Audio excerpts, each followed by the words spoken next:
سبح اسم ربک الاعلی، اپنے رب کے نام کی تسبیح کیجیے جو سب سے بلند ہے۔ الذی خلق فسوی، وہ جس نے پیدا کیا پھر درست بنایا۔ والذی قدر فہدی، اور وہ جس نے اندازہ ٹھہرایا پھر ہدایت بخشی۔ والذی اخرج المرعی، وہ جس نے چارہ اگایا۔ فجعلہ غثاء احوی، پھر اس نے اسے سیاہ کوڑا کرکٹ کر دیا۔ سنقرئک فلا تنسیٰ، ہم ضرور آپ کو پڑھائیں گے پھر آپ نہیں بھولیں گے۔ الا ما شاء اللہ، مگر جو اللہ چاہے۔ انہ یعلم الجہر وما یخفی، یقیناً وہ کھلی بات کو بھی جانتا ہے اور اس بات کو بھی جو چھپی ہوئی ہے۔ فذکر ان نفعت الذکریٰ، تو آپ نصیحت کیجئے اگر نصیحت کرنا فائدہ دے۔ سیذکر من یخشی، ان قریب نصیحت حاصل کر لے گا جو ڈرتا ہے۔ ویتجنبها الاشقی، اور اس سے علیحدہ رہے گا جو سب سے بڑا بد نصیب ہے۔ الذی یصلی النار الکبریٰ، وہ جو بہت بڑی آگ میں داخل ہوگا۔ ثم لا یموت فیہا ولا یحییٰ، پھر وہ نہ اس میں مرے گا نہ زندہ رہے گا۔ قد افلح من تزکی، بے شک وہ کامیاب ہو گیا جو پاک ہوا۔ وذکر اسم ربہ فصلی، پھر اس نے اپنے رب کا نام یاد کیا پھر نماز پڑھی۔ بل تؤثرون الحیاۃ الدنیا، بلکہ تم دنیا کی زندگی کو ترجیح دیتے ہو۔ والآخرۃ خیر وابقی، حالانکہ آخرت کہیں بہتر اور زیادہ باقی رہنے والی ہے۔ ان ھذا لفی الصحف الاولی، بے شک یہ بات یقیناً پہلے صحیفوں میں بھی تھی۔ صحف ابراہیم و موسیٰ، ابراہیم اور موسیٰ کے صحیفوں میں۔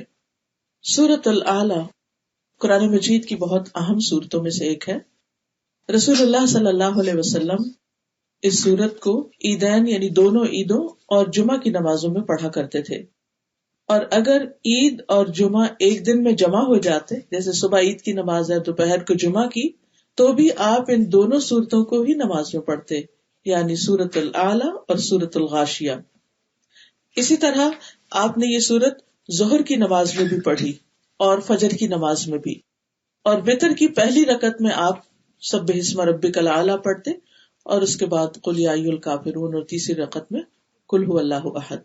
اس سے اندازہ ہوتا ہے کہ اس سورت کی کتنی زیادہ اہمیت ہے، یا اس میں جو میسج ہے ہم سب کے لیے وہ کتنا امپورٹنٹ ہے کہ آپ صلی اللہ علیہ وسلم اس کو بار بار ذکر کرتے ہیں، اس کو بار بار پڑھتے ہیں، اور خصوصاً بڑے اجتماعات میں، بڑی گیدرنگز میں، جیسے جمعہ کی گیدرنگ بڑی ہوتی ہے، عید کی بڑی ہوتی ہے۔ تو اسی طرح آپ صلی اللہ علیہ وسلم اس کے ساتھ سورۃ الغاشیہ جس میں آخرت کا بہت ذکر ہے اس کا ریمائنڈر دیا کرتے تھے۔ بار بار پڑھنے کا مطلب یہ ہے کہ انسان ان باتوں کو ہمیشہ یاد رکھے، کہ انسان کی نیچر میں بھولنا، ایک چیز ایک وقت میں سوچتا ہے، پڑھتا ہے، جانتا ہے، سنتا ہے، اس کے دل پر اس کا اثر ہوتا ہے، پھر آہستہ آہستہ وہ کسی دوسری جگہ پر ہوتا ہے تو وہ پچھلی بات کا اثر ختم ہو جاتا ہے، چاہے وہ بات کتنی ہی زیادہ ہمارے دل کو لگی ہو، چاہے غم ہو، صدمہ ہو، دکھ ہو، کوئی ہرٹ ہو، تکلیف ہو یا خوشی ہو، ہر بات شروع میں بہت زیادہ انسان کو محسوس ہوتی ہے اور پھر آہستہ آہستہ انسان اس کو بھولنے لگتا ہے۔ اور اس میں بھی اللہ کی ایک رحمت ہے کہ اگر انسان ہر بات ہر وقت اس شدت کے ساتھ یاد رکھے تو جینا مشکل ہو جائے۔ تو اس کا پھر فائدہ کیا ہے کہ انسان بار بار ایسی صورتوں کو پڑھتا رہے، یاد کرتا رہے۔ تو آج کی مجلس بھی دراصل ایک یاد دہانی ہے میرے لیے، آپ سب کے لیے۔ اس میں سب سے پہلی بات جو کی گئی ہے وہ ہے سبح اسم ربک الاعلی، اپنے رب کے نام سے تسبیح کیجیے یا اپنے رب کے نام کی تسبیح کیجیے، وہ رب جو اعلیٰ ہے، سب سے بلند ہے، سب سے اونچا ہے۔ اللہ سبحانہ تعالیٰ اپنی ذات کے اعتبار سے بھی بلند ہے، اپنی صفات کے اعتبار سے بھی بلند ہے۔ ذات کے اعتبار سے اللہ سبحانہ تعالیٰ عرش پر ہے، یعنی تمام مخلوقات سے اوپر عرش ہے، اور عرش کے بھی اوپر ہے اللہ رب العزت۔ عام طور پر لوگ کہتے ہیں نا کہ اللہ سبحانہ تعالیٰ ہر چیز کے اندر ہے، وہ یہاں بھی ہے، وہاں درخت میں بھی ہے، اور سمندر میں بھی ہے، اور ادھر نہیں۔ اللہ سبحانہ تعالیٰ کی شان کے خلاف ہے یہ بات، اس کا ایک مقام ہے، ایک مرتبہ ہے، اور یہ ہماری فطرت میں بھی ہے. اگر ایک بچے سے بھی آپ پوچھیں کہ اللہ تعالیٰ کہاں ہے تو وہ فوراً اوپر کی بات کرے گا کہ اوپر. کیونکہ اللہ سبحانہ و تعالیٰ کی ہماری زندگی میں جو اہمیت ہے یا جو مقام ہے یا جو قدر ہے یا جو محبت ہے، تو ہم سب کیا چاہتے ہیں کہ جب بھی اس کے بارے میں سوچیں تو بلندی کے بارے میں، اونچائی کے بارے میں، اوپر ہونے کے بارے میں. سورۃ المؤمنون میں آتا ہے فَتَعَالَى اللَّهُ الْمَلِكُ الْحَقُّ لَا إِلَٰهَ إِلَّا هُوَ رَبُّ الْعَرْشِ الْكَرِيمِ. بس بہت بلند ہے اللہ جو سچا بادشاہ ہے، اس کے سوا کوئی معبود نہیں، عزت والے عرش کا رب ہے. پھر اسی طرح عرش کی بلندی کو اگر آپ دیکھیں تو یعنی اللہ سبحانہ تعالیٰ کی بلندی اور اس کے مقام کی بلندی کو دیکھنے کے لیے اگر ہم تھوڑا سا اس چیز کو دوہرا لیں کہ ہمارے اوپر کی بلندیاں کتنی ہیں، یعنی ہمارے اوپر کیا کچھ ہے. سب سے پہلے تو یہ کہ ہمیں آسمان نظر آتا ہے، اور یہ آسمان صرف ایک نہیں بلکہ 7 آسمان ہیں جن کا ذکر سورۃ نوح میں بھی آتا ہے، خاص طور پر کہ یہ طباق ہیں، ایک کے اوپر ایک ہے. الم تروا کیف خلق اللہ 7 سماوات طباقا.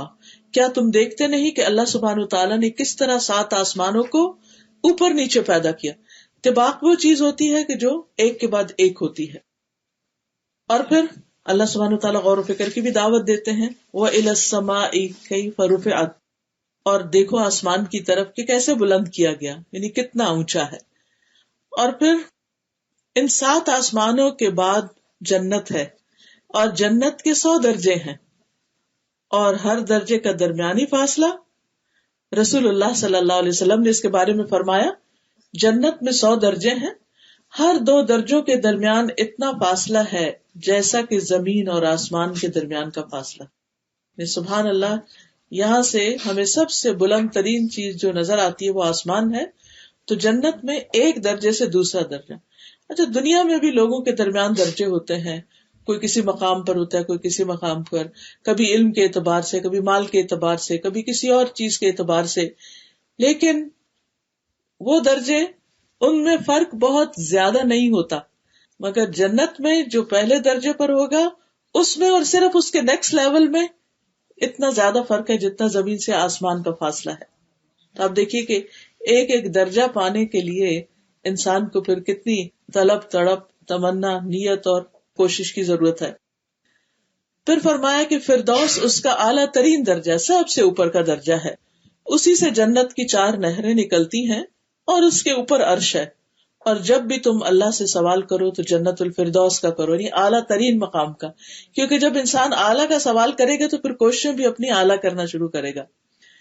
مجاہد ایک مفسر ہیں، وہ اس آیت کی تفسیر میں جو سورۃ مریم میں آتی ہے وَقَرَّبْنَاهُ نَجِيًّا، اس کے بارے میں کہتے ہیں کہ 7ویں آسمان اور عرش کے درمیان 70,000 پردے ہیں. یعنی دیکھیے کہ وہ فاصلہ بذات خود پھر اور بہت اونچا ہے. اور اللہ تعالیٰ موسیٰ علیہ السلام کو اپنے قریب کرتے رہے یہاں تک کہ دونوں کے درمیان ایک پردہ رہ گیا. جب اس جگہ کو دیکھا جہاں لوح محفوظ پر لکھنے کی قلم کی آواز سنی تو کہا ربی ارنی انظر الیک، اے میرے رب مجھے دکھا کہ میں تجھے دیکھوں. تو اللہ تعالیٰ نے کیا فرمایا، قال لن ترانی، تم مجھے ہرگز نہیں دیکھ سکتے. کیونکہ حجابہ نور، اللہ سبحانہ تعالیٰ کا جو حجاب ہے وہ نور ہے، اور اگر وہ ہٹ جائے تو اس کے جو چہرے کی صرف ایک کرن، یا وہ کہنا چاہیے کہ وہ جو لائٹ ہے وہ ہر چیز کو جلا کے رکھتے. تو کسی انسان کے اندر اتنا یارہ ہی نہیں. ایون موسیٰ علیہ السلام جو اللہ تعالیٰ کے اتنے بڑے پیغمبر تھے کہ وہ اللہ سبحانہ تعالیٰ کو دنیا میں رہتے ہوئے یا اس لائف میں دیکھ سکیں. ہاں، قیامت کے دن اور جنت میں خاص طور پر اللہ تعالیٰ اہل ایمان کو وہ طاقت بخشیں گے کہ جس کی وجہ سے وہ اللہ تعالیٰ کو دیکھنے کے قابل ہو سکیں گے. اور جب اللہ تعالیٰ کو دیکھیں گے تو اس کے بعد جنت بھی ان کی نگاہوں میں بہت چھوٹی ہو جائے گی. یعنی سب سے بڑی، یعنی کہ ہائٹ آف ڈیلائٹ جو ہے ایک انسان کے لیے کہ جس سے اس کی واقعی سیٹسفیکشن ہو سکتی ہے، وہ صرف اللہ سبحانہ تعالیٰ کا دیدار ہے. اس سے کم کی جتنی بھی چیزیں ہیں ان کو انسان دیکھتا ہے، وقتی طور پر خوش ہوتا ہے، پھر تھوڑے دن کے بعد اس کی قدر انسان کی نگاہوں سے ہٹ جاتی ہے، پھر اس کے بعد کچھ اور دیکھتا ہے، کچھ اور دیکھتا ہے. لیکن یہ سیٹسفیکشن ہو ہی نہیں سکتی جب تک کہ ایک مومن اپنے رب کو نہ دیکھ لے. پھر یہ بھی ہمیں معلوم ہے کہ 7ویں آسمان پر بیت المعمور بھی ہے، جس میں ہر روز 70,000 فرشتے طواف کرتے ہیں، اور جس نے ایک بار طواف کر لیا اس کی باری قیامت تک نہیں آئے گی۔ رسول اللہ صلی اللہ علیہ وسلم نے فرمایا، یہ صحیح بخاری کی روایت ہے کہ میرے لیے بیت المعمور کھول دیا گیا۔ اسے ہمیں تو بڑا شوق ہوتا ہے نا کہ کعبہ کے اندر کسی طرح جائیں، تو معراج پر نبی صلی اللہ علیہ وسلم کے لیے بیت المعمور کو کھول دیا گیا۔ بس میں نے جبریل سے پوچھا تو انہوں نے بتایا کہ یہ بیت المعمور ہے، اس میں 70,000 فرشتے روزانہ نماز پڑھتے ہیں، اور جو ایک بار عبادت کر کے باہر نکل جائے تو دوبارہ اندر واپس نہیں آ سکتے، یعنی قیامت تک ان کی باری پھر نہیں آئے گی۔ ہم تو خوش قسمت ہیں کہ ایک دفعہ حج عمرہ کر لیا اور پھر جانا چاہے تو پھر جا سکتے ہیں، لیکن یہ کہ وہاں پر اللہ کی عبادت کے لیے اتنے زیادہ فرشتے موجود ہیں۔ تو اس سے اندازہ ہو سکتا ہے کہ ہمارا رب کتنا اعلیٰ اور کتنا بلند ہے۔ اور پھر ہم یہ بھی جانتے ہیں کہ رب کے عرش کو فرشتے اٹھائے ہوئے ہیں۔ یہ نہیں ہمیں پتہ چلتا کہ رب اس پر بیٹھا ہے یا کھڑا ہے یا کیا کیفیت ہے، اس کے بارے میں نہ ہمیں علم دیا گیا، نہ ہمیں سوچنا چاہیے، نہ اس کے بارے میں غور کرنا چاہیے، نہ کوئی بحث مباحثہ۔ لیکن اتنا ہم دیکھ سکتے کہ عرش خود کتنا بڑا ہے۔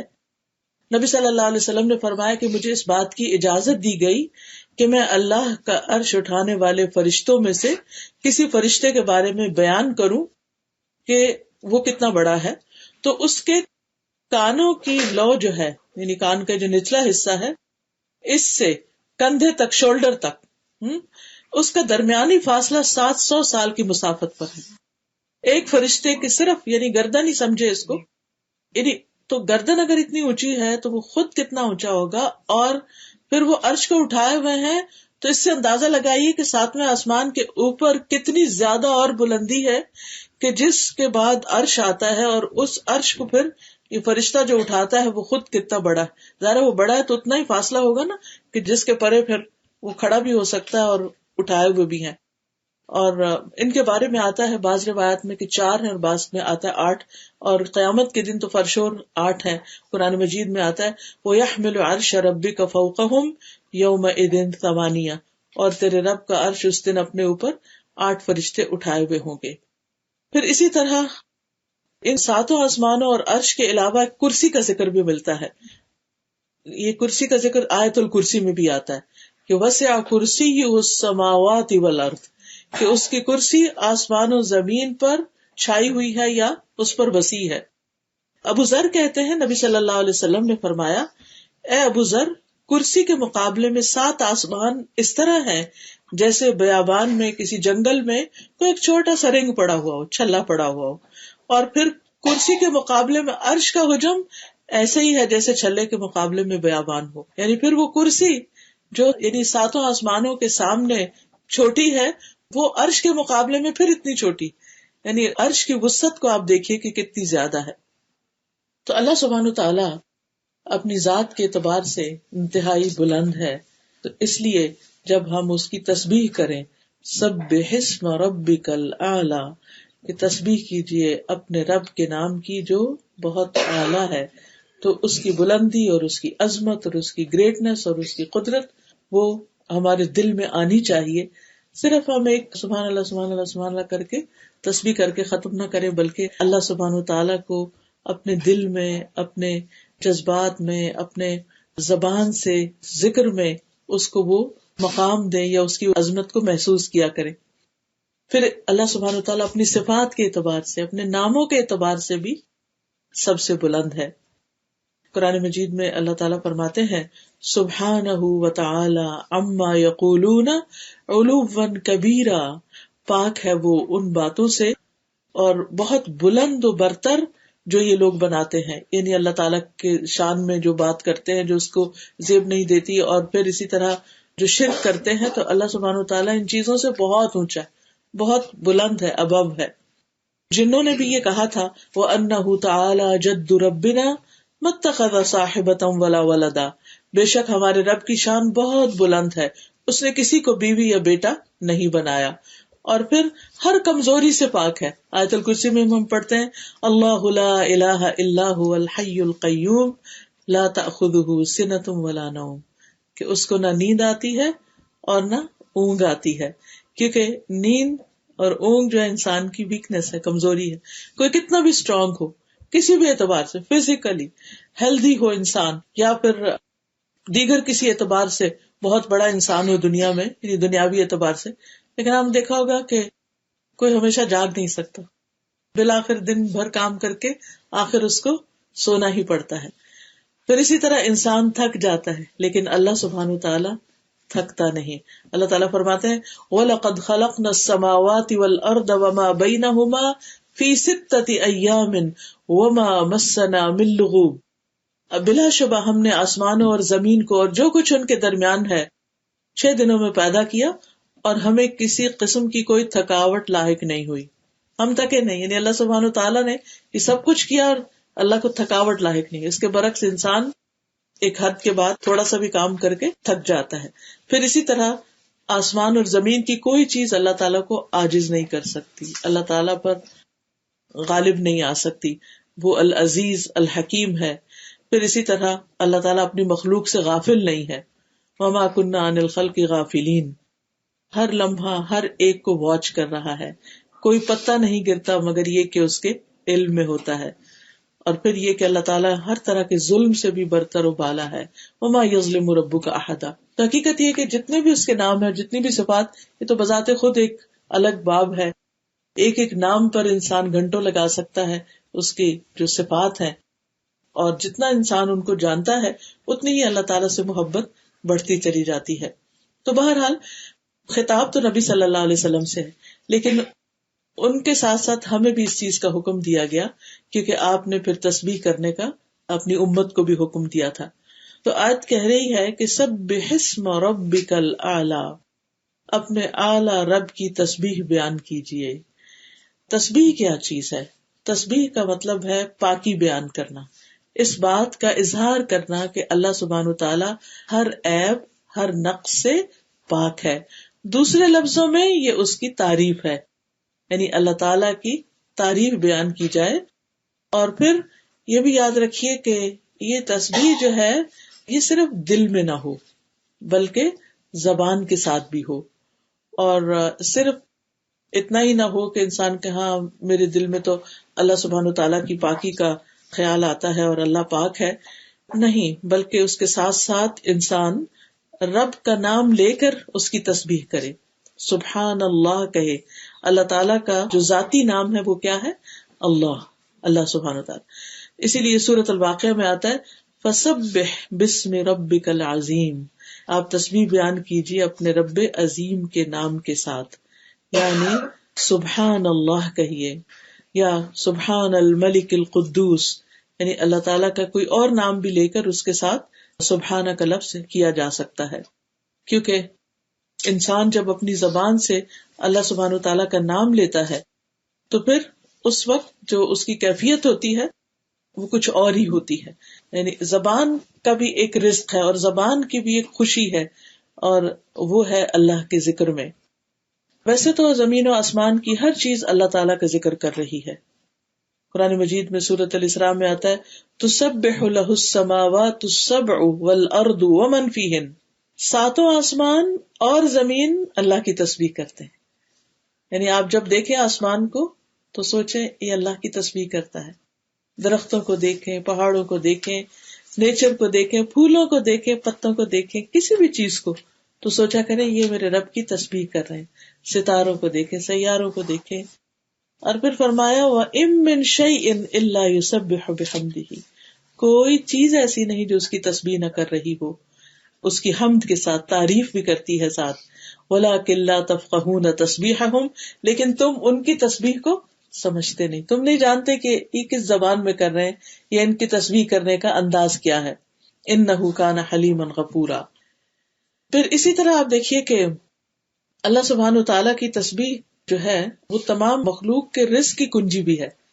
حدیث میں آتا ہے اللہ کے نبی نوح علیہ السلام کی وفات کا وقت جب آیا تو انہوں نے اپنے بیٹے سے کہا کہ بیٹا میں تمہیں ایک وصیت کر رہا ہوں. اور وہ وصیت کیا تھی کہ سبحان اللہ و بحمدہ کا ورد کرتے رہنا. یہ ہر چیز کی نماز ہے اور اس کے ذریعے مخلوق کو رزق ملتا ہے، یعنی یہ رزق کی کنجی بھی ہے ساری مخلوق کی. تو جب ساری مخلوق کے رزق کی کنجی ہے تو ظاہر انسان بھی اس میں شامل ہو جاتے ہیں. اب یہ جو سبحان اللہ و بحمدہ ہی ہے، یعنی مختصر سا ذکر ہے، اس کو خاص طور پر صبح اور شام پڑھنا جو ہے 100 بار تمام گناہوں کی معافی کا ذریعہ بنتا ہے. اور سورۃ النور میں آتا ہے کہ کل قد علم صلاتہ و تسبیحہ، ہر مخلوق جو ہے اس کو اپنی نماز اور تسبیح کا علم ہے کہ اسے نماز کیسے ادا کرنی ہے اور تسبیح کیسے کرنی ہے. تو یہ ان کی تسبیح ہے سبحان اللہ و بحمدہ. پھر ہم دیکھتے ہیں کہ فرشتے بھی تسبیح کرتے ہیں. جب آدم علیہ السلام کے پیدا ہونے کا ذکر ہوا تو انہوں نے کیا کہا، وَنَحْنُ نُسَبِّحُ بِحَمْدِكَ وَنُقَدِّسُ لَكَ. تو جب رسول اللہ صلی اللہ علیہ وسلم سے سوال کیا گیا کہ کون سا کلام افضل ہے، تو آپ نے فرمایا جو اللہ تعالیٰ نے اپنے فرشتوں اور اپنے بندوں کے لیے چنا، اور وہ ہے سبحان اللہ و بحمدہ. اسی طرح وہ فرشتے جو عرش اٹھائے ہوئے ہیں وہ بھی اللہ کی تسبیح کرتے ہیں. الذین یحملون العرش ومن حولہ، یعنی کچھ فرشتے تو عرش اٹھائے ہوئے اور کچھ فرشتے عرش کے ارد گرد طواف کرتے ہیں. تو وہ بھی کیا کرتے ہیں، یسبحون بحمد ربہم، اپنے رب کی حمد کے ساتھ اس کی تسبیح کرتے ہیں. قیامت کے دن بھی ایسا ہی ہوگا. وَتَرَى الْمَلَائِكَةَ حَافِّينَ مِنْ حَوْلِ الْعَرْشِ يُسَبِّحُونَ بِحَمْدِ رَبِّهِمْ. آپ دیکھیں گے کہ فرشتے عرش کے گرد حلقہ باندھے ہوئے، یعنی پورا سرکل کیے ہوئے ہوں گے اور اس کے ساتھ ساتھ تسبیح پڑھ رہے ہوں گے. سوچیے کیا منظر ہوگا اور کیا جلال ہوگا اور کیا رب کی عظمت کا احساس ہوگا اس وقت انسان کو کہ جب اتنی بڑی بڑی مخلوق جو ہے وہ اللہ کی تسبیح کر رہی ہوگی. اور یہ اللہ تعالیٰ کا پسندیدہ کلام ہے. اور ہم دیکھتے ہیں کہ نماز کے شروع میں بھی ہم کہتے ہیں سبحانک اللہم و بحمدک و تبارک اسمک و تعالی جدک. پھر اسی طرح ہم نماز کے اندر بھی تسبیح کرتے ہیں. رسول اللہ صلی اللہ علیہ وسلم نے فرمایا تم لوگ اللہ کی عظمت کا جو ذکر کرتے ہو، یعنی تسبیح، تحلیل لا الہ الا اللہ اور تحمید یعنی الحمدللہ، جسے ہم ان سب کو ایک جملے میں اکٹھا کر لیتے ہیں نا، سبحان اللہ والحمد للہ ولا الہ الا اللہ واللہ اکبر. فرمائے کہ تمہارے یہ کلمات عرش کے گرد چکر لگاتے ہیں. یعنی جب بندہ ان کلمات سے ذکر کرتا ہے تو یہ کلمات اوپر اٹھتے ہیں. قرآن مجید میں اس کا ذکر آتا ہے کہ والکلم الطیب یرفعہ، پاکیزہ کلمات جو ہے انسان کے اعمال کو بھی اوپر لے جاتے ہیں اور انسان جو ہے وہ اللہ کا ذکر بھی کرتا ہے اور وہ بھی اوپر جاتے ہیں. فرمایا ان کلمات کی ایسی بنبناہٹ ہوتی ہے جیسے شہد کی مکھیوں کی بنبناہٹ. وہ کلمات اپنے ذکر کرنے والے، یعنی وہ آوازیں جو ہوتی ہیں، پھر وہ جیسے قرآن میں آتا ہے نا فاذکرونی اذکرکم، کہ جب ہم ذکر کرتے ہیں تو ہمارا ذکر اوپر اٹھتا ہے اور جب وہ اوپر اٹھتا ہے تو پھر اللہ سبحانہ وتعالی ہمیں یاد کرتے ہیں. فرمایا کیا تم میں سے کوئی نہیں چاہتا کہ اس کے لیے کوئی ایسا ہو یا ہمیشہ اس کی یاد دلائی جاتی رہے. یعنی تم یہ نہیں چاہتے کہ تمہاری یاد ہر وقت دلائی جاتی رہے، اللہ کے ہاں تمہارا ذکر ہوتا رہے. تو وہ اسی صورت میں ہو سکتا ہے جب انسان ہر وقت تسبیح پڑھتا رہے.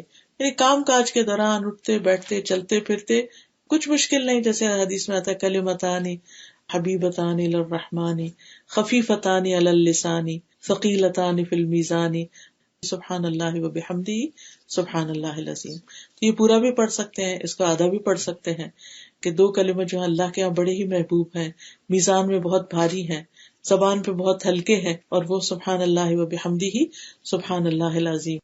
پھر اسی طرح یہ کلمات جو ہے، یہ تسبیح، یہ پریشانی اور خوف کو بھی دور کرنے والی. نبی صلی اللہ علیہ وسلم نے فرمایا جو شخص رات سے خوف کھائے، یعنی رات کا اندھیرا اس کو ڈرائے. بعض لوگ اکیلے رہتے ہیں، جو رات ہوتی ہے، جیسے موسم آتا ہے سن لائٹ کم ہو جاتی ہے، دن بہت چھوٹے ہوتے ہیں، تو عجیب طرح کا ڈپریشن بعض لوگوں کو ہونے لگتا ہے، یہ گھبراہٹ ہونے لگتی. فرمایا کہ جو رات سے خوف کھائے کہ وہ اسے پریشان کرے گی، یا مال خرچ کرنے سے بخل کرے، یا دشمن سے مقابلہ کرنے سے ڈرے، تو وہ اس قول کی کثرت کر دے سبحان اللہ و بحمدہ سبحان اللہ و بحمدہ، یعنی پڑھتا رہے، کیونکہ یہ اللہ کے نزدیک سونے کا پہاڑ اللہ کے راستے میں خرچ کرنے سے زیادہ محبوب ہے. اتنی ہم میں سے کس کے پاس سکت کہ وہ ایک پہاڑ اللہ کے راستے میں سونے کا صدقہ کرے. تو جب انسان اتنا نہیں کر سکتا تو پھر یہ تسبیح کرتا رہے تو یہ اس کے برابر ہوگی. پھر ہر روز انسان کے جسم پر صدقہ واجب ہوتا ہے. حدیث میں آتا ہے کہ ہر روز انسان جب صبح کرتا ہے تو اس کے 360 جوڑوں پر صدقہ واجب ہوتا ہے. اور ہر روز جان کا یہ صدقہ دینا ہوتا ہے انسان کو. تو لوگوں کا کہ ہمارے پاس تو اتنا مال نہیں کہ ہم اتنا صدقہ کر سکیں, تو اس پر آپ نے فرمایا کہ سبحان اللہ کہنا جو ہے یہ بھی صدقہ ہے, الحمدللہ کہنا بھی صدقہ ہے, لا الہ الا اللہ کہنا بھی صدقہ ہے, اللہ اکبر کہنا بھی صدقہ ہے, نیکی کا حکم دینا بھی صدقہ ہے, برائی سے روکنا بھی صدقہ ہے. تو یہ ساری چیزیں کیا ہیں, صدقہ بھی شمار ہوتی ہیں. پھر اسی طرح یہ کہ انسان کو نیکیاں ملتی ہیں, گناہ مٹتے ہیں, اور خاص طور پر یہ سبحان اللہ و بحمدی دن میں اگر 100 بار انسان پڑھتا ہے تو اس کے گناہ معاف کر دیے جاتے ہیں, خواہ وہ سمندر کی جھاگ برابر ہی کیوں نہ ہو. پھر اسی طرح الحمدللہ کہنا میزان کو بھر دیتا ہے, اور سبحان اللہ الحمدللہ ملا کر کہا جائے زمین آسمان کے درمیان کی فضا بھر جاتی ہے. پھر اسی طرح صبح کے وقت خاص طور پر سبحان اللہ و بحمدہ عدد خلقہ ورضا نفسہ وزنۃ عرشہ ومداد کلماتہ, یہ اگر انسان 3 دفعہ پڑھتا ہے تو یہ بہت سے کلمات پر اور بہت سارے ذکر کے اوپر بھاری ہیں. پھر اسی طرح تسبیحات جو ہیں یہ آگ سے بچاؤ کا ذریعہ بھی ہیں, یعنی آخرت میں, اور یہ جنت میں درخت لگانے کا ذریعہ بھی ہے تسبیحات. جو انسان تسبیح کرتا ہے اس کے لیے جنت میں کھجور کا درخت لگا دیا جاتا ہے. یاد رکھیے کہ جنت وہ گھر ہے کہ جس کی زمین اللہ نے سب کے حصے میں رکھی, سب بنو آدم کی, اور جہنم کی زمین سب کے لیے رکھی. تو کچھ لوگوں نے اپنی جنت کی زمین آباد کر لی اور کچھ نے اپنی جہنم کی کر لی. تو جیسے میں نے عرض کیا کہ جنت کے 100 درجے ہیں, اور پھر وہاں بھی انسان کے اعمال کے مطابق ہی ڈیکوریشن اور اس کی خوبصورتی اور اس کا حسن اور اس کے درجوں کی بلندی ہوگی.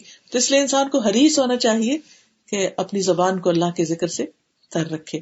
اور پھر خاص طور پر اللہ تعالیٰ نے حکم بھی دیا ہے, اور خصوصاً صبح و شام کے اوقات میں, دن میں اگر بہت کام کاج ہو یا ایسی آپ کی مصروفیت ہو کہ جس میں آپ ٹریک نہیں رکھ سکتے, لیکن صبح اور شام میں ضرور انسان وقت نکالے, تھوڑی دیر بیٹھ کر اللہ کا ذکر کرے. اگر بیٹھا نہ جائے تو کام کاج کرتے ہوئے بھی کیا جا سکتا ہے, خاص طور پر جب سورج طلوع ہو رہا ہو.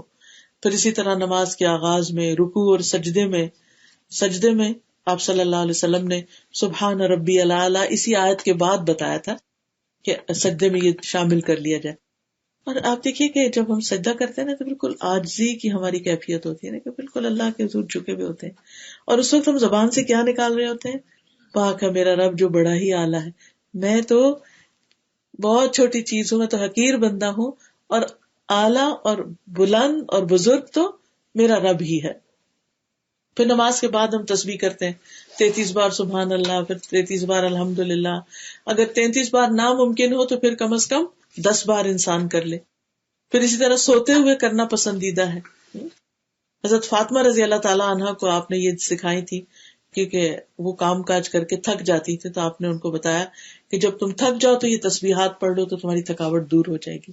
تو انسان واقعی جب رات کو لیٹتا ہے اور بعض اوقات نیند نہیں آتی یا کچھ, آپ تسبیح پڑھنا شروع کر دیں تو آپ کے اوپر ایسی سکینت طاری ہوگی کہ آپ کو پتہ بھی نہیں چلے گا اور سو چکے ہوں گے. نبی صلی اللہ علیہ وسلم کے جو آخری الفاظ ہوتے تھے رات کو سوتے وقت تسبیح ہی کے ہوتے تھے. ربیہ کہتے ہیں کہ میں دن بھر رسول اللہ صلی اللہ علیہ وسلم کی خدمت کیا کرتا تھا, جب رات آتی تو آپ کے دروازے کے پاس سو جاتا. میں ہمیشہ سنتا کہ آپ یہ پڑھ رہے ہیں سبحان اللہ سبحان اللہ سبحان ربی. میں تھک جاتا, میری آنکھوں پہ نیند غالب آتی, لیکن آپ یہ تسبیح پڑھ رہے ہوتے تھے. تو اس سے یہ پتہ چلتا ہے کہ جب باقی اذکار وغیرہ اور قرآن کی کچھ صورتیں, سورت ملک وغیرہ انسان پڑھ لیتا ہے تو پھر سوتے ہوئے آخری جو کلمات اس کے منہ سے نکلنے چاہیے سبحان اللہ سبحان اللہ سبحان اللہ, یہ سبحان اللہ و بحمدہ, یہ سبحان ربی جیسے بھی ہو.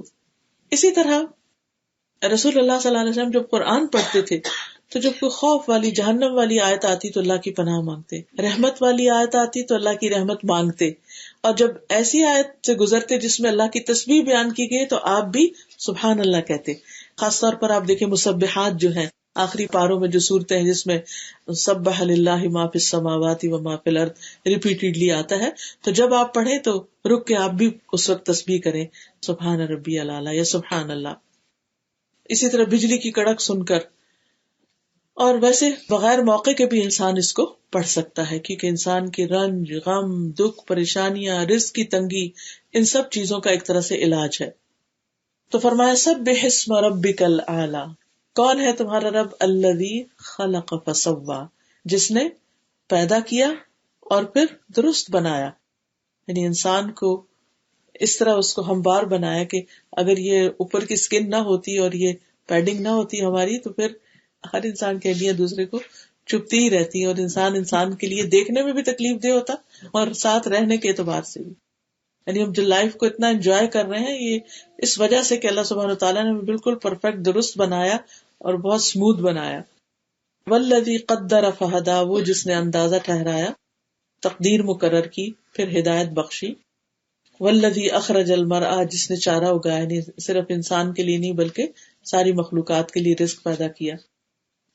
پھر نبی صلی اللہ علیہ وسلم کو خطاب ہے، سنقرئک فلا تنسى. ہوتا یہ تھا کہ آپ صلی اللہ علیہ وسلم پر جب وحی نازل ہوتی تو آپ کو یاد رکھنی ہوتی تھی، تو آپ کو فکر ہو جاتی تھی کہ پتہ نہیں مجھے یاد رہے گی یا نہیں، تو وہ سننے کے ساتھ ساتھ پڑھنے لگتے.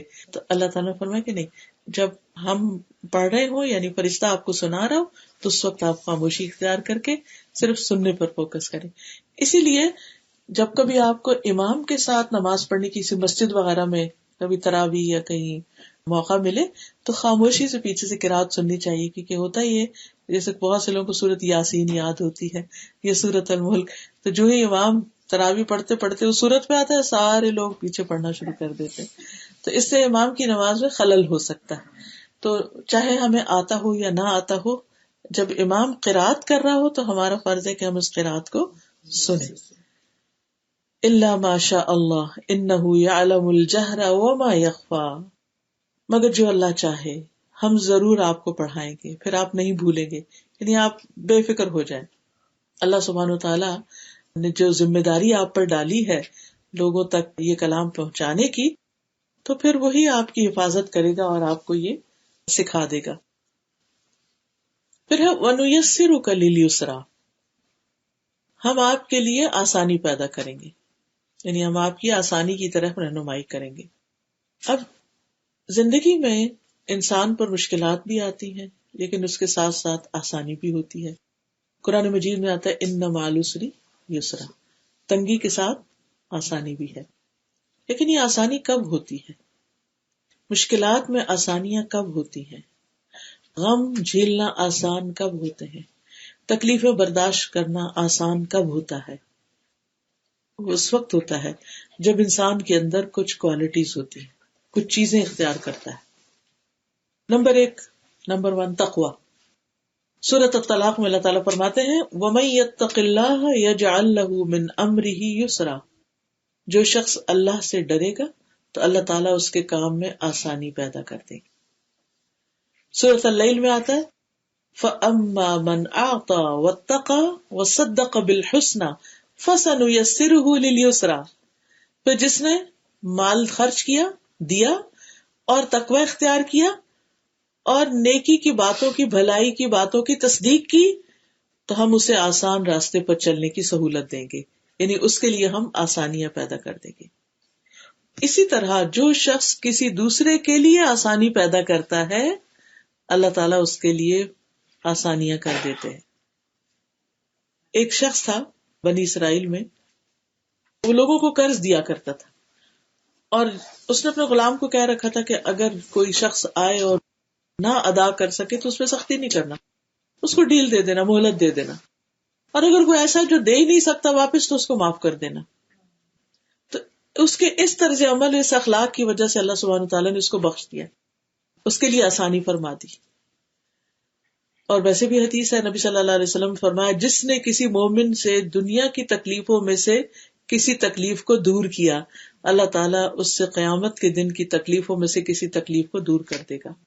اس اعتبار سے میں دیکھتی ہوں کہ ڈاکٹرز کا پیشہ جو ہے یہ بہت ہی اجر و ثواب والا ہے اور بہت اس اعتبار سے فائدے والا ہے کہ وہ دوسروں کے دکھ درد دور کرنے کا ذریعہ بنتے ہیں.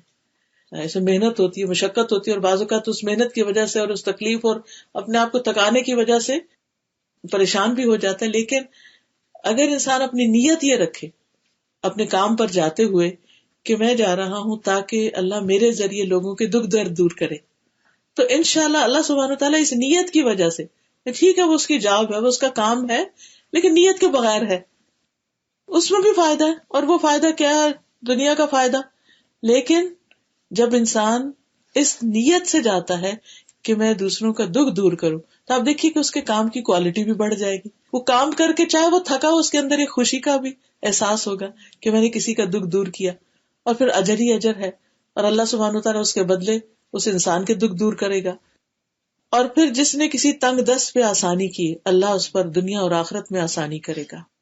اور یہ تنگی بعض اوقات ایسا بھی ہوتا ہے نا کہ جیسے کوئی ہمارے ساتھ بیٹھا ہے تو وہ بےچارا صحیح سے بیٹھ نہیں پا رہا، ہم تھوڑا سا سمٹ جائیں، ہم تھوڑی سی جگہ بنا دیں اس کے لیے. کوئی بزرگ ہے اپنی چیز اٹھا نہیں سکتا، اس کی چیز اٹھا لیں. کوئی کسی طرح، بعض لوگ خود کھا نہیں سکتے، آپ بزرگ ہو جاتے ہیں ان کو فیڈ کر رہے ہیں، بچوں کی آپ مدد کر رہے ہیں، کسی بھی اعتبار سے.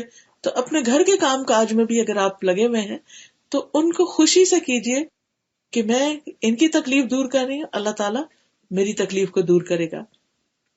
اور جس نے کسی مسلمان کی پردہ پوشی کی، اللہ تعالیٰ اس کی دنیا اور آخرت میں پردہ پوشی کرے گا. اللہ تعالیٰ اس وقت تک بندے کی مدد میں ہوتے ہیں جب تک بندہ اپنے بھائی کی مدد میں لگا ہوا ہوتا ہے. جو کسی کی مدد کرتا رہتا ہے، اللہ تعالیٰ کی طرف سے اس کے لیے مدد آتی ہے. اور پھر انسان کو دعا بھی کرنی چاہیے آسانیوں کے لیے. جیسے موسیٰ علیہ السلام پر جب نبوت کا بار ڈالا گیا تو انہوں نے کیا کہا؟ قال رب اشرح لی صدری ویسر لی امری، اللہ میرا سینہ کھول دے اور میرا کام آسان کر دے. اور یہ سینہ کھولنے کا مطلب صرف یہ نہیں ہوتا کہ ہمارا حافظہ اچھا ہو جائے، اس کا مطلب یہ ہوتا ہے کہ ہمارا دل بڑا ہو جائے. یعنی یہ جو دل کی گھٹن اور تنگی اور بخل، یہ چیزیں ختم ہو جائیں. تو وہ جب دل کھلتا ہے نا اور دل میں وسعت آتی ہے تو انسان لوگوں کی بڑی بڑی باتوں کو معاف کر دیتا ہے. انسان دوسروں کی جگہ اپنے آپ کو رکھ کے دیکھتا ہے. انسان کی سوچ میں بھی وسعت آتی ہے اور چھوٹی چھوٹی چیزیں اس کو پریشان نہیں کرتی.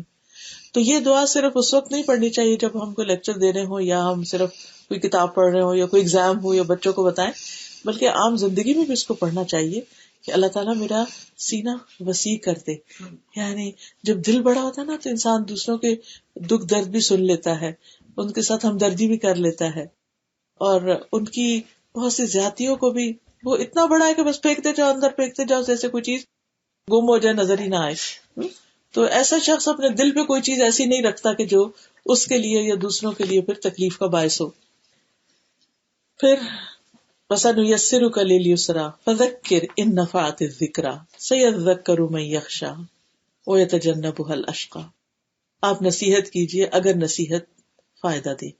نبی صلی اللہ علیہ وسلم کو خطاب ہے کہ اگر لوگ سننا چاہیں، قبول کریں تو آپ ان کو بتائیے.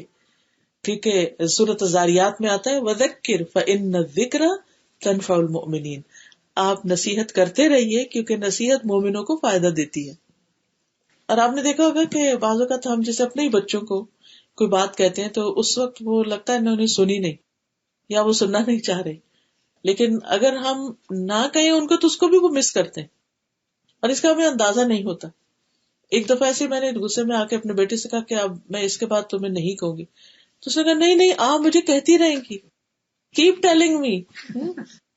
تو اس سے مجھے احساس ہوا کہ ہاں ہمیں فیڈ اپ نہیں ہونا چاہیے، چاہے لینے والا بہت ریسیپٹیو نہ بھی ہو یا توجہ نہ کرے یا ہوں کر کے لگے جیسے سنا کچھ نہیں.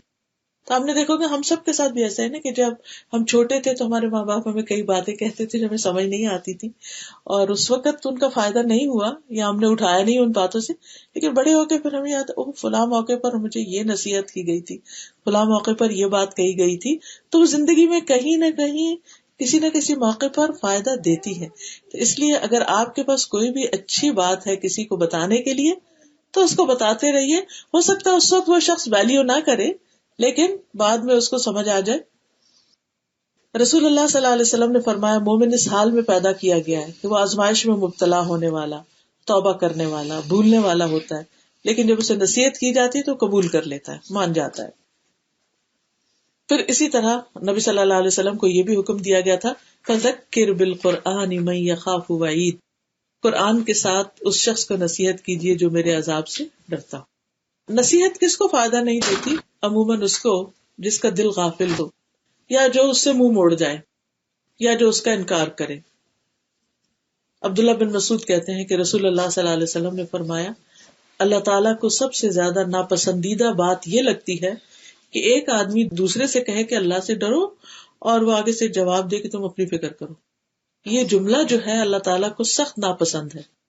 کبھی ہمیں غصہ آ جاتا ہے نا کہ کوئی ہمیں کچھ کہہ رہا ہو تو ہم کہتے ہیں بس ٹھیک ہے، مائنڈ یور اون بزنس، ہمیں زیادہ باتیں کرنے کی ضرورت نہیں. تو یہ بات اللہ تعالیٰ کو پسند نہیں. چاہے ہمیں اس وقت نہ بھی اچھے ہو، اریٹیٹ ہی ہو رہے ہو کسی کی باتوں سے، لیکن صبر کر جانا چاہیے. کیونکہ کچھ چیزیں ایسی ہیں جن کو قبول نہ کرنے کا نتیجہ بہت ہولناک اور خطرناک، جیسے رسولوں کی باتیں، ایمان لانے کی بات، یا جو بنیادی فرائض کی ادائیگی کی بات ہے. فرمایا کہ جو بدبخت ہوگا وہ منہ موڑ جائے گا اور وہ پھر بہت بڑی آگ میں جا پڑے گا. یعنی اشارہ ہے جہنم کی آگ کی طرف، جس کا ایندھن انسان اور پتھر ہوں گے. ایک حدیث سے صرف اندازہ لگائیے کہ وہ کتنی ہولناک آگ ہے. نبی صلی اللہ علیہ وسلم نے فرمایا کہ اگر اس مسجد میں 1,00,000 یا زیادہ افراد بیٹھے ہوئے ہوں اور ان میں ایک جہنمی آدمی ہو اور وہ سانس لے لے اور اس کی سانس سب تک پہنچے تو اس سانس کے اثر سے مسجد لوگوں سمیت جل جائے. صرف سانس اتنا گرم ہوگا جہنم میں جانے والے کا. اللہ تعالیٰ ہم سب کو محفوظ رکھے، بچا کے رکھے، کہ جو صرف سانس سب لوگوں کو جلا کے رکھ دے گا. اور پھر آپ دیکھیے کہ وہ آگ اوپر بھی اور نیچے بھی اور آگے بھی اور پیچھے بھی اور دائیں بھی اور بائیں بھی، ہر طرف. اور جب وہ ہلکی ہونے لگے گی تو اس کو اور زیادہ بھڑکا دیا جائے گا. کلما خبت زدناہم سعیرا. اور پھر وہاں موت نہیں آئے گی. دنیا میں تو یہ ہوتا نا، جب کوئی تکلیف حد سے بڑھ جاتی ہے تو انسان کے اندر برداشت کی قوت نہیں رہتی، وہ ختم ہو جاتا ہے.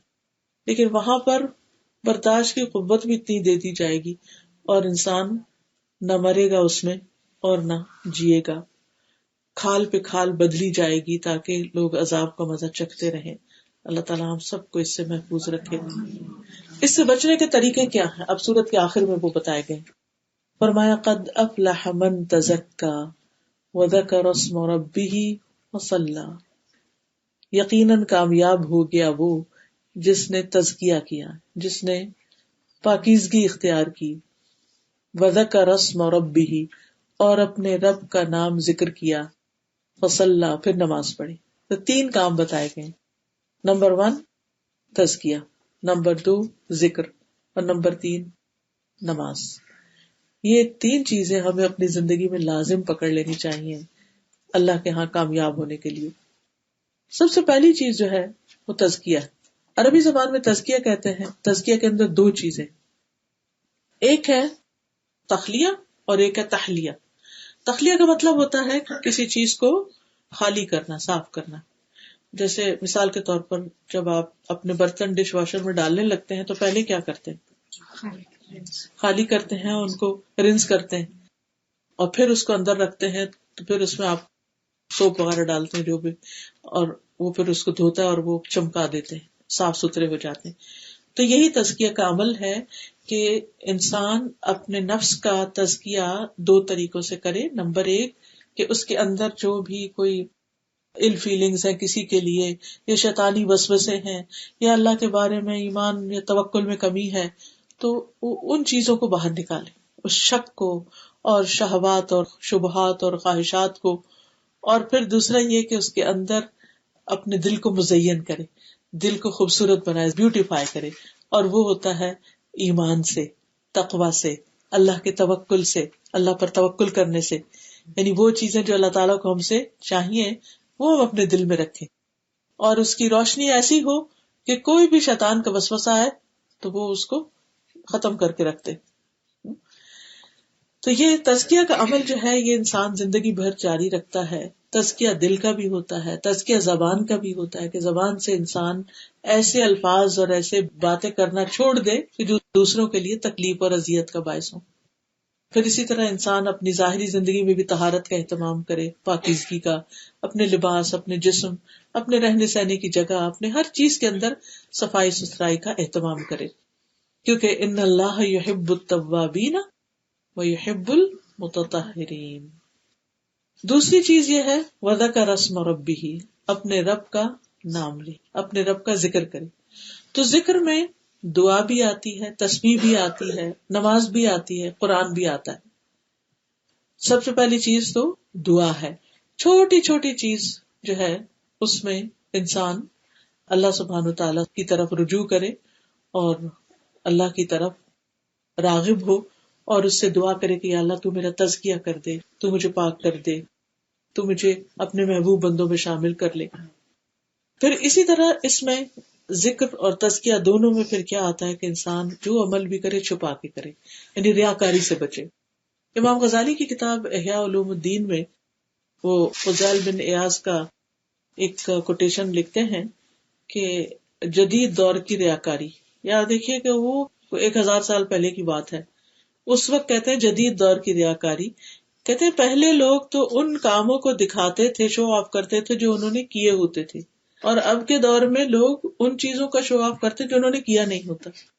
تو میں نے کہا اگر آج امام غزالی ہوں تو وہ کیا کہیں کہ تو اس میں آپ دیکھیے کہ یہ چیز تزکیے کے منافی ہے کہ انسان اول تو یہ کہ کچھ کرنے میں سستی کرے، اور اگر تھوڑا بہت کرے تو اس کا اشتہار بہت دے، اور پھر ان چیزوں کو بھی اپنے ذمہ لے لے، اپنے آپ کو کریڈٹ دے ان چیزوں کا جو اس نے سرے سے کیا ہی نہیں.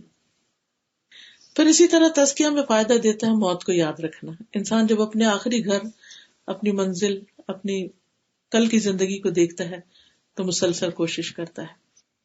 آج کل آپ سب دیکھ رہے ہوں گے ہر طرف سوشل میڈیا کے اوپر جنید جمشید کی لائف کے اوپر چھوٹے چھوٹے ویڈیو کلپس، اس کے بیان، اس کی مختلف چیزیں، اس کی تصویریں، اس کی پہلی تصویریں، اس کے بعد کی تصویریں. تو آج صبح میری بیٹی نے کوشچن مجھے لکھا کہ ماما وائی پیپل لو ہم سو مچ، اور اتنا زیادہ اس کا ہر کوئی رو رہا ہے. پاکستان سے لکھا اس نے مجھے کہ ہر کوئی رو رہا ہے، کیا وجہ؟ میں نے کہا بیٹا دیکھو کہ اس نے دنیا میں انسان جو ڈریم کرتا ہے نا، نیم ہو، فیم ہو، اس کے پاس سب کچھ ہو، اتنا کچھ اس کے پاس تھا، اس نے وہ سب چھوڑ کے اپنی آخرت کے لیے ایک ٹوٹلی اپوزٹ لائف سٹائل اختیار کر لیا. اور اتنا بڑا چینج آسان نہیں ہوتا. آپ دیکھیے ہمیں چھوٹی سی بھی اپنی عادت بدلنی ہو یہ بہت مشکل ہوتا ہے. اور پھر آپ دیکھیے کہ اس کے دن رات اسی میں گزر رہے تھے. آخری اس کا آپ دیکھیں جمعہ کا خطبہ دیکھیں، اس کی نماز دیکھیں، آخری ٹویٹ دیکھیں، آخری بات دیکھیں، یعنی اور پھر کچھ ریسنٹلی کلپس میں نے دیکھے تو موت کا ایک جگہ ذکر کر رہا ہے کوئی. تو میں سوچتی ہوں کہ ایک عام انسان بھی کرتا ہے تو اس کی بات بھی اثر کرتی ہے، مگر ایک ایسا شخص جب کرتا ہے تو پھر اللہ سبحانہ تعالیٰ جب کسی سے محبت کرتا ہے تو جبریل کو فرماتے ہیں کہ میں اس بندے سے محبت کرتا ہوں، تم بھی محبت کرو. تو بہرحال انسان تزکیہ تبھی کر سکتا ہے جب وہ موت کو یاد رکھتا ہے. میرے پاس جو کچھ بھی ہو سبھی چھوڑ جانا ہے نا، تو کیوں نہ انسان اپنے ہاتھ سے دے، کیوں نہ انسان ایسی چیزوں کو چھوڑ دے جو اس کی آخرت کے لیے نقصان دہ ہے. تو جتنا زیادہ آخرت کا یقین ہوتا ہے اتنا ہی تزکیہ کا عمل تیز ہو جاتا ہے. پھر اسی طرح جتنی زیادہ اللہ تعالیٰ سے محبت ہوتی ہے، معرفت ہوتی ہے، اتنا ہی تزکیہ زیادہ ہوتا جاتا ہے. تو اللہ کے نام کا ورد جو ہے وہ بھی تزکیہ میں مدد دیتا ہے. پھر اچھے دوستوں کی صحبت، اچھی کمپنی جس میں انسان نہ غیبت کرے نہ کرے. ایک اور چیز اس کے بارے میں جنید جمشید کے بارے میں آپ نے سنی ہوگی کہ اتنے اچھے اخلاق کا تھا کہ کبھی کسی محفل میں بیٹھ کے کسی کی غیبت وغیرہ نہیں کرتا تھا، نہ کسی کی برائی، نہ کچھ، نہ بلا وجہ کسی کو کریٹیسائز کرنا. ہم دیکھو بہت سے بعض اوقات ریلیجیس اسکالرز بھی اس میں آ جاتے ہیں کہ کبھی کسی کے اوپر تنقید شروع کر دی، کبھی کسی پہ، لیکن ہمیشہ ہر ایک کی تعریف اور ہر ایک کے بارے میں اچھے. میں کہتی ہوں انسان کا کیا جاتا ہے اگر وہ کسی پہ تنقید کرنے کے بجائے اس کی تعریف شروع کر دے. اور جب آپ ایسا شروع کر دیتے ہیں تو آپ کا اپنا ہی دل خوش ہو جاتا ہے، کیونکہ آپ کو پھر خوبیاں نظر آنا شروع ہو جاتی ہیں. تو اچھے دوستوں کی کمپنی، اچھے لوگوں کے ساتھ اٹھنا بیٹھنا کہ جو لوگوں کی غیبت نہ کریں، برائی نہ کریں، ان پہ تنقید نہ کریں، یہ انسان کے ایمان کو بھی بڑھاتا ہے اور انسان کا تزکیہ بھی کرتا ہے. پھر اسی طرح انسان اپنے دوست کے دین پر ہوتا ہے. انسان اپنے دوست کے دین پر ہوتا ہے تو ہر شخص کو یہ دیکھنا چاہیے کہ اس کی دوستی کن لوگوں سے ہے، وہ اس کو کس طرف لے کر جا رہے ہیں. اور نیک صالح ساتھی جو ہے اس کی مثال کستوری والے کی طرح ہے جو مسک بیچتا ہے، اگر وہ تمہیں نہ بھی دے تو اس کی خوشبو تو تمہیں ضروری ملے گی. پھر اسی طرح قرآن سے گہرا تعلق، یہ بھی انسان کا تزکیہ کرتا ہے، کیونکہ قرآن انسان کے لیے شفا بھی ہے اور اس کے لیے پاکیزگی کا ذریعہ بھی ہے. پھر شعور کے ساتھ نماز پڑھنا، نمازوں میں اللہ کو یاد کرنا، اللہ کا ذکر کرنا. اور ذکر اسم ربہ فصلی، تو دعا، تسبیح، نماز، قرآن کی تلاوت، یہ سب کیا ہیں؟ ذکر ہی کی قسم ہے، اور یہ سب تزکیہ میں مدد دیتے ہیں. فصلی، پھر خاص طور پر نماز، کیونکہ نماز جو ہے وہ انسان کے گناہوں کو معاف کرنے کا ذریعہ ہے، انسان کے اللہ سے ملاقات ہے بیسیکلی. نماز میں انسان اللہ سبحانہ تعالیٰ کے سامنے ہوتا ہے. حدیث میں آتا ہے کہ جب بندہ نماز کے لیے کھڑا ہوتا ہے تو وہ اللہ کے چہرے کی طرف ہوتا ہے. یعنی اور اگر انسان کو احساس ہو جائے نا نماز میں کہ میں اللہ کے سامنے کھڑا ہوں تو اس کی کیفیت ہی بدل جائے گی, اس کا احساس ہی بدل جائے گا. بہت سے لوگ پوچھتے ہیں نماز میں کیسے خشوع لائیں. بس یہ سوچنے کی ضرورت ہے کہ ہم کھڑے کس کے آگے, بات کس سے کر رہے ہیں اور مناجات کس سے کر رہے ہیں. بل تؤثرون الحیات الدنیا والآخرۃ خیر وابقی, بلکہ تم دنیا کی زندگی کو ترجیح دیتے ہو. یعنی یہ 3 کام کرنا چھوڑ کر صرف دنیا کے ہو جاتے ہو. والآخرۃ خیر وابقی, حالانکہ آخرت بہتر ہے اور باقی رہنے والی ہے. جیسے قرآن مجید میں آتا ہے نا, انما هذه الحیات الدنیا متاع وان الآخرۃ ہی دار القرار. یہ دنیا کی زندگی تو معمولی فائدے کے سوا کچھ نہیں, اور یقیناً آخرت وہی رہنے کا گھر. زندگی وہاں شروع ہوگی اور وہ ہمیشہ ہمیشہ کی زندگی. اور آخرت کے مقابلے میں دنیا تو ایسے ہی جیسے نبی صلی اللہ علیہ وسلم نے پانی میں انگلی ڈال کے فرمایا کہ جتنا اس انگلی کو پانی لگا بس یہ دنیا ہے, اور باقی تو سب کچھ آخرت ہی ہے. فما متاع الحیات الدنیا فی الآخرۃ الا قلیل, کہ دنیا کا سامان آخرت میں بہت چھوٹا ہو جائے گا, کچھ بھی نہیں. اور پھر آپ صلی اللہ علیہ وسلم نے فرمایا جس نے دنیا طلب کی اس نے اپنے آخرت کو نقصان پہنچایا. نہیں, اس میں اعتدال ہونا چاہیے. انسان اگر سارا وقت صرف دنیا دنیا کی طرف جاتا رہے تو پھر وہ آخرت میں جو چیزیں فائدہ دینے والی ہیں ان میں کمی کر دیتا ہے. ذکر میں کمی ہو جاتی ہے, نیک مجلسوں میں بیٹھنے میں کمی ہو جاتی ہے, نماز میں جلدی جلدی انسان بغیر خشوع کے نماز پڑھنا شروع کر دیتا ہے. اور جس نے آخرت چاہی اس نے اپنی دنیا کا نقصان کیا. یعنی پھر دنیا کے کچھ کام میں چاہے وہ اپنا وقت ہو یا مال ہو یا کچھ بھی, اس میں وہ ضرور اس اعتبار سے کمی کرتا ہے. تم باقی رہنے والی کی خاطر فنا ہونے والی کا نقصان ہونے دو, کوئی بات نہیں. اگر دنیا میں کچھ تھوڑا بھی ہو گیا تو ڈزنٹ میٹر, یہ جتنا بھی ہے وہ بھی چلا جائے گا, تو جو آگے کے لیے بھیج رہے ہو وہ ہمیشہ باقی رہے گا. تو پوری صورت کا خلاصہ جو ہے وہ یہ ہے کہ سب سے پہلے ہمیں اللہ کی تسبیحات کثرت سے کرنی چاہیے, کیونکہ سبح اسم ربک الاعلی, اٹھتے بیٹھتے سبحان اللہ وبحمدہ سبحان اللہ العظیم.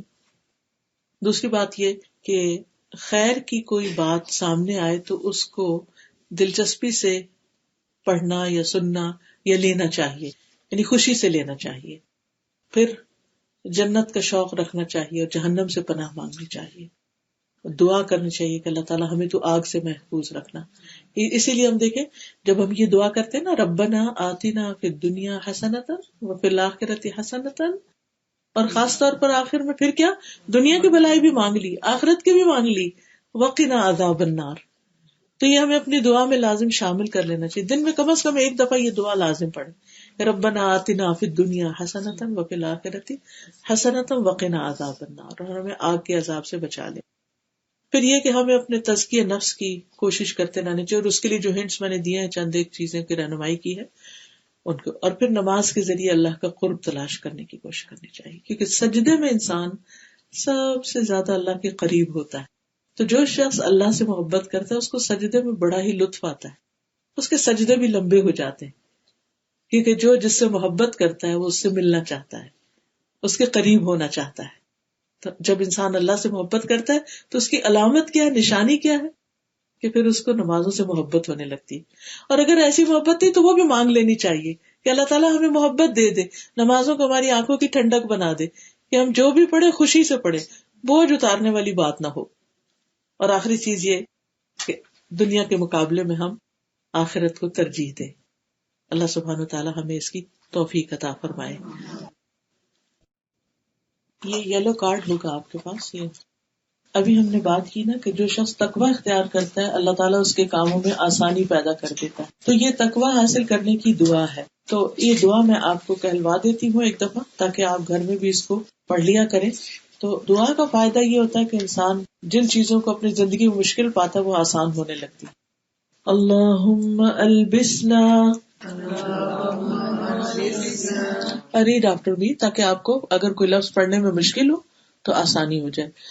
اللہم البسنا لباس التقوی,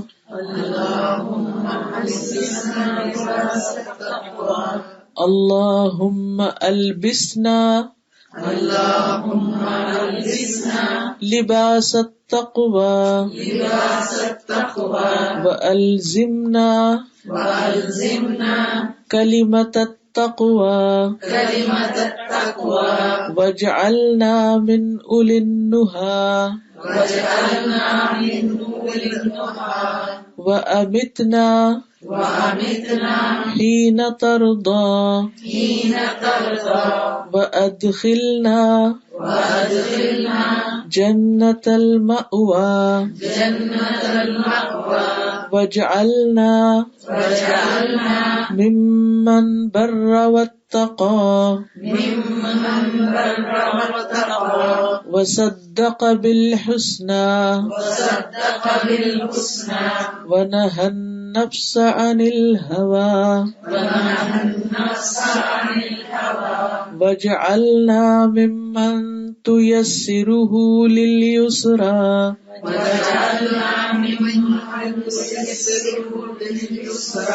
وتجنبه العسرى واجعلنا ممن يتذكر فتنفعه الذكرى اللهم اجعل سعينا مشكورا وذنبنا مغفورا ولقنا نضرة وسرورا واكسنا سندسا وحريرا واجعل لنا أسابر من ذهب ولؤلؤا من ذهب ولؤلؤ وحريرا.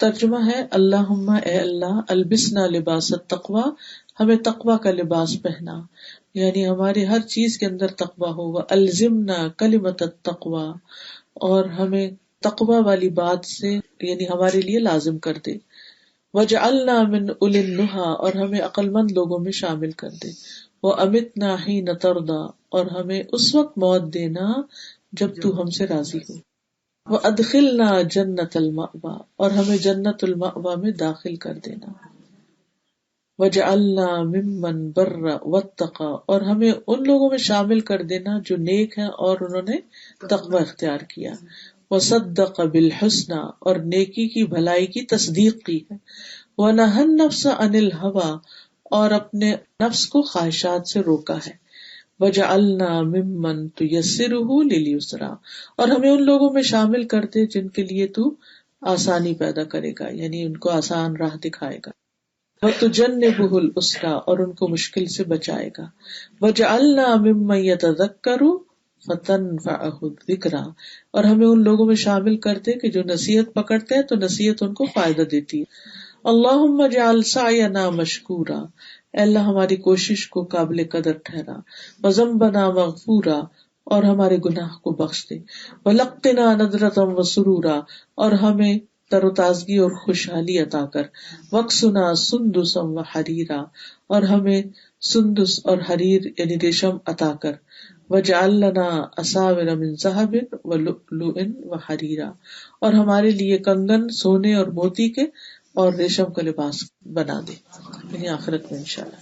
اور اس سے پیچھے ہے اللہم انی اسألک الہدی والتقی والعفاف والغنی، اللہ میں تجھے سوال کرتی ہوں ہدایت کا، تقوی کا، پاکیزگی اور بے نیازی کا، اللہم آت نفسی تقواہا وزکھا انت خیر من زکاہا انت ولیہا ومولاہا، اے اللہ میرے نفس کو تقوی عطا کر اور اسے پاک کر دے، تو بہترین ہے جو پاک کر سکتا ہے اس کو، تو ہی اس کا ولی اور مولا ہے۔ سبحان اللہ والحمد للہ ولا الہ الا اللہ واللہ اکبر ولا حول ولا قوة الا باللہ العلی العظیم۔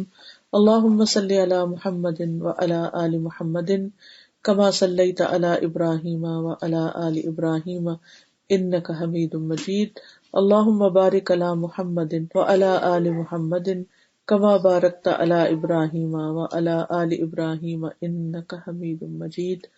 ربنا آتنا في الدنيا حسنة وفي الآخرة حسنة وقنا عذاب النار. ربنا لا تزغ قلوبنا بعد إذ هديتنا وهب لنا من لدنك رحمة إنك أنت الوهاب. ربنا هب لنا من أزواجنا وذرياتنا قرة أعين واجعلنا للمتقين إماما. یا حی یا قیوم برحمتک استغیث. یا اللہ پاک جو کچھ ہم نے پڑھا ہے ہمیں اس پر عمل کی توفیق عطا فرما. اللہ ہمارے سینوں کو کھول دے، ہمیں حق کی بات، اپنی بات، نصیحت کی بات فائدہ عطا کرے. یا اللہ ہمارے ایمان کو محفوظ رکھنا، ہمارے بچوں کو ایمان پر قائم رکھنا. یا اللہ جن بچوں کی ابھی شادی نہیں ہوئی اور شادی کی عمر میں ہے ان کو بہترین رشتے عطا فرما. یا اللہ جو اپنے رزق کی طرف سے پریشان ان کی پریشانی دور فرما. یا رب العالمین اس گھر پر اپنی خیر و برکت نازل فرما، ان کو صحت اور عافیت عطا فرما. اللہ جتنی بھی بہنیں آئی ہیں سب کا آنا قبول فرما اور سب کو صحت و عافیت سے نواز. یا رب العالمین یا ارحم الراحمین جو فوت ہو گئے ہیں ان کی بخشش فرما دے. اللہم اغفر لہ وارحمہ وعافہ واعف عنہ واکرم نزلہ ووسع مدخلہ واغسلہ بالماء والثلج والبرد ونقہ من الخطایا کما ینقی الثوب الابیض من الدنس. اللہم ابدلہ دارا خیرا من دارہ واہلا خیرا من اہلہ وزوجا خیرا من زوجہ. اللہم ادخلہ الجنۃ واعذہ من عذاب القبر ومن عذاب النار. ربنا تقبل منا انك انت السميع العليم وتب علينا انك انت التواب الرحيم. وصلى الله تعالى على خير خلقه محمد وعلى آله واصحابه واهل بيته اجمعين برحمتك يا ارحم الراحمين. الہی آمین. سبحانك اللهم وبحمدك اشهد ان لا اله الا انت استغفرك واتوب اليك. کسی کا کوئی کوشچن ہو، کوئی بات کرنا چاہے، کوئی آپ ایڈ کرنا چاہیں کسی بات میں آپ کر سکتے ہیں. میں ایک کوشچن آپ نے کہا ہے کہ سبحان اللہ و بحمدہ سبحان اللہ العظیم زیادہ پڑھیں، تو استغفار زیادہ پڑھیں یا یہ زیادہ؟ دونوں اپنی اپنی جگہ فائدہ مند ہیں، لیکن اللہ کی تسبیح جو ہے وہ بہرحال ہر چیز سے ابو ہے نا، اس میں اللہ کی پاکی اور حمد اور تعریف. تو استغفار ہمارے اپنے لیے اور تسبیح جو ہے وہ اللہ سبحانہ وتعالیٰ کی بیان کرتے ہیں. تو پہلے تسبیح کر لیں، پھر درود شریف پڑھ لیں اور پھر استغفار کی تسبیح کر لیں. تو میں 1000 ٹائم ایوری ڈے استغفار پڑھوں؟ آپ پڑھتی رہیں لیکن ساتھ تسبیح بھی شروع. اس کی جی کوئی لمٹ رکھنی ضروری نہیں ہے، نمبر رکھنا بھی ضروری نہیں. جی آپ نے ذکر کیا تھا تزکیہ کا کہ ایک تخلیہ اور ایک دوسرا والا. تحلیہ، حلیہ کہتے ہیں عربی میں زیور کو، جیولری کو. تو تحلیہ کا مطلب ہے کہ انسان جیسے ایک دلہن تیار کرتے ہیں نا، تو پہلے اس کی کلینزنگ کرتے ہیں، پھر اس کے بعد اس کو بیوٹیفائی کرتے ہیں. تو انسان دل کو بھی پہلے ان چیزوں سے صاف پاک کرے اور پھر اس کے بعد اس میں خوبصورت کرے اس کو. یعنی اپنے بیڈ ہیبٹس کو نکالے اور اچھی ہیبٹس ڈالے. یعنی ایک طرف کوشش کر رہے ہوں گے کہ ہم صاف چیزیں ہوں اور دوسری طرف نئی نئی چیزیں سیکھ کر اپنے آپ کو اور زیادہ اچھا بنائے پہلے سے. انشاءاللہ یہ جو آج کل یہ ربیع الاول کا بہت چل رہا ہے، اس کے اوپر تھوڑا سا یہ بعد میں لوگوں نے زیادہ شروع کر دیا ہے. اگر ہم منع کریں تو منع کرے پڑتے ہیں. بس کر کے آپ اپنا کام کر کے خاموش ہو رہے ہیں.